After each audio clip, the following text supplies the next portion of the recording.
Yo, abusafo ya da mo ase. Ene so ya saba Kumasi Zoo. Yenya ntie se Kumasi Zoo for enya abo a ye fa no apra anase aprawa Pangolins. Sisia tie ne Dr. Mayil Zeka a oyem manager Kumasi Zoo ha e bedi hu nkomo na ya hwese de tie Dr. Wadaroma ya da se apom ti sen ebi aboko opim so TV opim so radio so eni ene aprawa ya amanya ni enije bai ene Kumasi Zoo mu wo mu se monya aprai. Okay, mama correct edikan me mama akwa ba Kumasi Zoo. Mama din kan correct bibi a o kan ye. Okay. Enye se Kumasi Zoo anya aprawa. Okay. Na aprawa ebi wo ha.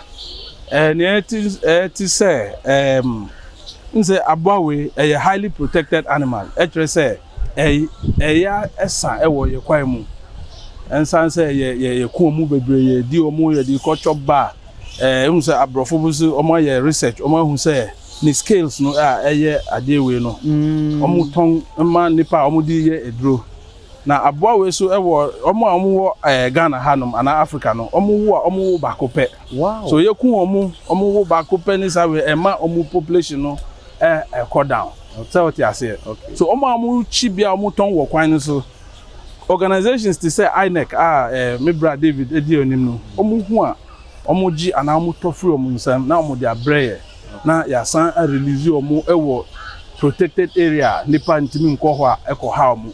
Okay. So yeah share say Kumasi Zoo ha ya release bi we be say we kan ho be 13 ya release wa. Wow. Ebi mu po awo omu nam ha free aha intatie wo ho bebre so omu nije so enye say we no omu de ba ye de ko gu cage mu ana bibisa ye ja omu wo forest na ewo Kumasi Zoo ha so omu be feel free na omu reproduce that chibi maybe ye betima ye project bi na ye hwe say betima sanfa omu akọ kwai kese mu ana omu akọ ene see Dr. Zeka aprawa yi emfaso be na wo mo so emfaso bebre wo say me di kan say aha intatie bebre wo ha yemfa no say moi ti say we omu ni wi ase am be di intatie no o dey imagine intatie bebre be wo yasi so what you say so that is one of the importance. Yes, we see aboa bia ewo wiase no nyankompa abom say nipa yen benefit yomo ba ye no benefit na ye say yen nya omo no ye no dodo or too much edu bebi a ne populations no eba from na min kasa bebre fast akwa no area me bra David obetua so na aka but ne mbe kan last account say on say omo de ba ye no omo apra ya hwe omo ba ko so wo still or a week ba ko awu bese ye catch Ghana for omo amukọ nkọ emu amukọ chiwe munye na munja isa emra o say aboawe wildlife loss is a highly protected animal. Wow. Ya san wo kwa emu yembombo ye di na yenja isa mu na mo kwan so mu hu omo amuton omo mpacho mu no omo nkasa na mu san ko release aboawe wo forest. Okay. Dr. Wadaroma dey na be kasa account. Yes, ye me kan say da INEC any other organizations yeah omo boa the wildlife division of the forestry commissioner to protect our wildlife. So niembe catch Ghana for no say to say INEC here no mu hu a the pamucho wildlife division officer I work Ghana nyina o work Kumasi Zoo ye wo ha aboa bia wa hu say obi ha no ana obi kokunum basa no mu mfrɛ ana say mutumi ginu a mu mfa no mbra ha na yen fa no sanko ohwa anya kompombo no say on tina ho.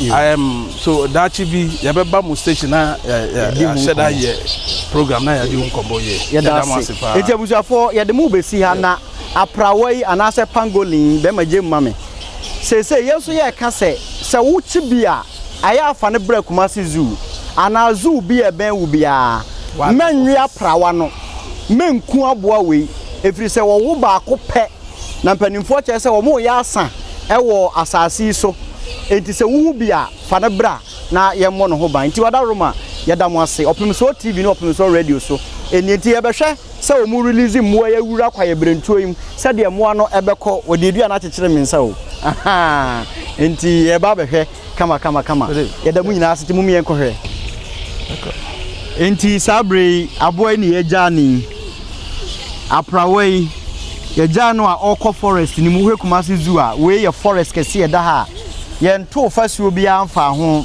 a natural forest eno na boy ebewura mu akonti yagya no oba benante akom forest we ye nchimaboa ye nkum mu aboa said Dr. Zieka kan na mu bebre wom nti ene aprawa na esenke mani din aprai owura mu akọ na boko ode no ho kawura moya de papa moya de Institute of Nature and Environmental Conservation yaminhramo say aboyi monsa kan no na manfona mo nkwan manfona anye kalomu ahemfonam na mum modern bazu ha mampanifo eja no ma na wura kwaye mu to obi abenya prawa bibia no na onso de na ba zoo bi eben ubia na mpanifo ede no wildlife office wildlife office and as a forestry office no Dr. Zieka that's papa enti yes around there abona se ne ko ado feel obeko open 30 anti okay yo ohun 30 anu odi na I think you can release that ampa 30 ne bi na nam ha no onso oba no ho tin kakra we so ye release no omo je ni mu am no nso awura kwaye ni mu efe papa so oba Kumasi zoo a obehu aprawa ewa ha na dodo na wo forest ni mu ti ketwa no de ode ne ho aka wura ne ntem kra na maame no kọ kakra na waba enso yenim sen kakra obewura mu na and then they'll find out ono so akonnect na bre fefe I never saw them ebre fufuro mu ye osa de abo fufuro ho asem abre mu se de kane ye de jata no ho asem bre mu yesu anema bebre free wo mo ho no just 2 weeks ago we no so ye besai one again e de wo ho asem fufuro abre mu de se de aprawa mienu ye gya wo mo a wo mo ewura Kumasi zoo forest mu na wo mo so akoto wo mabrabo so ye da mo ase aha ene ye de mo besi